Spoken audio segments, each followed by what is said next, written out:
आता बातमी अकोल्यातून आहे। भाजपच्या शहर सुधार आघाडीचे नगरसेवक विभागीय कार्यालयात हजर झाले। नगरसेवक सत्ता स्थापनेसाठी अमरावती विभागीय कार्यालयात पोहोचले। अकोला महानगरपालिकेत भाजप आणि मित्र पक्षांची सत्ता स्थापन होणार आहे। भाजपच्या नेतृत्वाखाली शहर सुधार आघाडीची स्थापना करण्यात आली आहे। तर जिल्हा परिषद निवडणुकीसाठी मुख्यमंत्री फडणवीस मैदानात उतरणार आहेत। मुख्यमंत्री 12 जिल्हा परिषद निवडणुकांसाठी प्रचार सभा घेणार आहेत।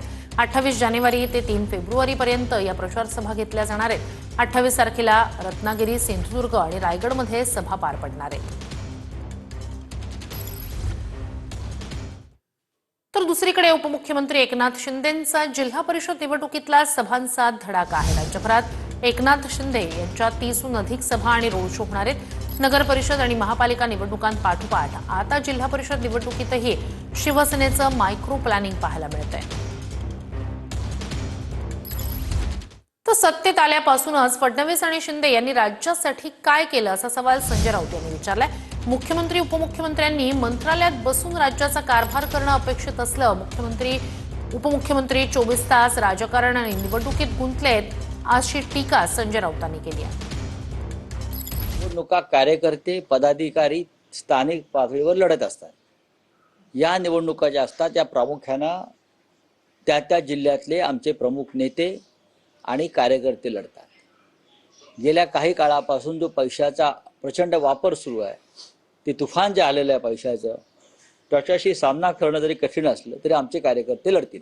उपमुख्यमंत्री आणि मुख्यमंत्री त्यांना काम काय आहे? त्यांना मंत्रालयात बसून राज्याचा कारभार करायचा हो, करतात का? डेप्युटी सीएम किंवा चीफ मिनिस्टर मुख्यमंत्री यांनी खरं म्हणजे मंत्रालयात बसून या राज्याचा कारभार करणं अपेक्षित आहे, पण ते 24 तास राजकारण आणि निवडणुकीत गुंतलेले आहे। पुढच्या घडामोडीकडे अंबादास दानवे काहीच दिवसात आमच्याकडे दिसतील असं उदय सामंत यांनी म्हटलं होतं। अंबादास दानवे यांची आमच्याकडे येण्याची प्रक्रिया सुरू झाल्याचं सुद्धा वक्तव्य सामंत यांनी केलं होतं।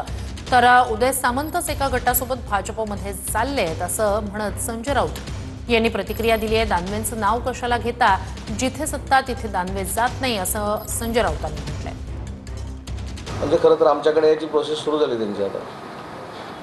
म्हणजे आपल्या नेत्याला मी अतिशय विश्वासू आहे हे दाखवण्याचे प्रयत्न आहेत। पुढे दिवसात आमच्यासोबत असतील। दानवे पक्षावर येणार शिवसेनेत? मी म्हटलं ना आमच्यासोबत असू शकतात। बोलणी सुरू झाली? ते सांगायचं असतं का बोलणी सुरू झाली?